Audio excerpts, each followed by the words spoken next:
Now, it's a sad situation that almost inevitably all of us are going to get a puncture when out riding on our bikes. But with something to inflate that tyre with, you're good to go again. But there comes a dilemma with that. Is it a CO2 inflator you go for, or a mini pump, or a hand pump, some of us may call it, instead?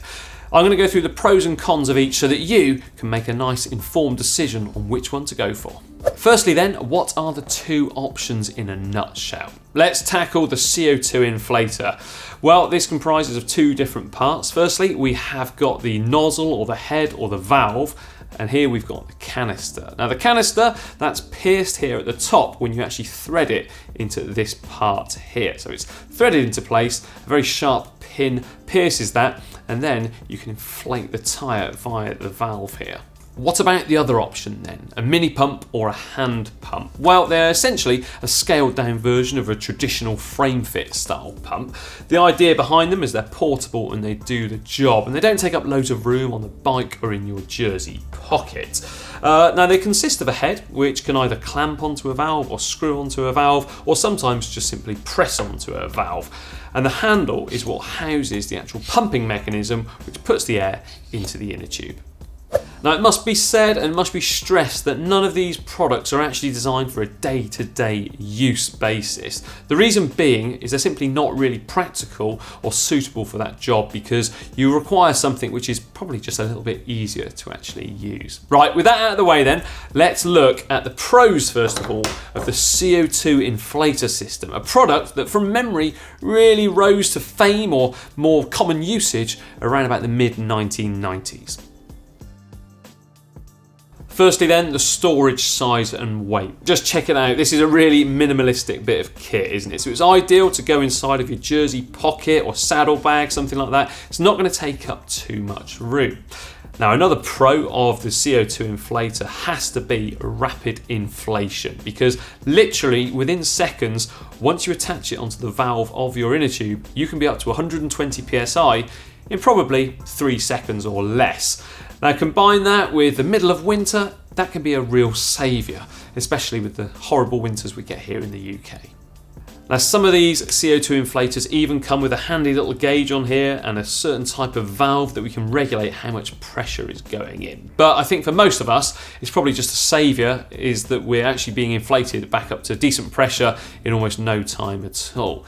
When it comes to cost-wise, well, a decent valve and also a couple of cartridges is probably on par with that of a decent hand pump too. What about the cons then? Well, first of all, the actual cartridges are single use, meaning once they've been punctured or pierced here in the top, they can't be refilled and reused, which leads on to another slight dilemma. What about if you have 3 punctures out on your ride and only 2 canisters? Unless you're running at quite low pressures, you could find yourself in a spot of bother. They're also not the most environmentally friendly product out there, but you've also got to consider how often do you really puncture out riding. Yeah, I know that's a bit of a can of worms I've just opened, but I'm just reporting the facts on it too. Now, the replacement canisters can actually be fairly expensive, I suppose, compared to the good old free of charge manual labour of pumping up using a mini pump. And also something to bear in mind is that when they are activated, the canisters themselves do actually turn very, very cold. And if you don't have a glove on your hand, it can almost stick to your hand if you like. That's why with a handy little rubber grommet such as this, you can cover them up and do it with ease. What about the mini pump then? A pretty familiar bit of kit for most of us out there. I'm sure we've used something about this size or maybe a little bit bigger to pump up some tyres at some point during our lifetimes. Let's have a look at the pros of them. First of all, you are never going to run out of air, let's face it. No matter how many punctures you or your group gets, you'll be able to inflate your tyres with them. Which leads me on to the next point. They're good for the environment. There's no single-use canisters or anything like that involved.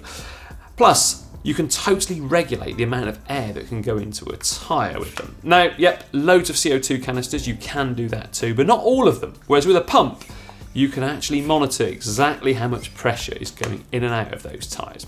Reliability wise, pretty good too. You do have to be a little bit careful with them. You don't want to go yanking away on the valve, because do that too much and you could actually pull the valve away from the inner tube. But let's look at the cons though. Well, if you go ahead and put it onto the valve and you start yanking around, you can actually pull the valve out of the inner tube. So you just need to be aware of that, because there's nothing worse than having changed an inner tube and you go to inflate it and you get a little bit carried away and that valve gets ripped out of the inner tube itself. Something else people don't really like about mini pumps. They reckon they don't look good on a bike. But don't worry, get yourself a small one, put it in your jersey pocket. You could even put it underneath your saddlebags. Some saddlebags have a little loop too. You could just slot it in there and everything's okay. Now lastly, a mini pump isn't necessarily the quickest thing to get you back up to pressure, especially when compared to a CO2 canister. But modern developments and everything like that mean that you can have pumps with a handle which inflate both actions of the stroke, meaning essentially you half the time it takes to inflate them. Otherwise, yeah, you can be there quite a while, especially if you go for something quite minimalistic like this, where it's going to take you longer, but there's a benefit of it in that it's nice and small. Right, I hope that these pros and cons of each will be able to help you make an informed decision of exactly what to go for on your ride. Let me know though, which do you take on your ride? Is it a mini pump? Is it a CO2? Is it both? I know someone who used to take both, and I don't blame them really, because if one fails, the other one's always there.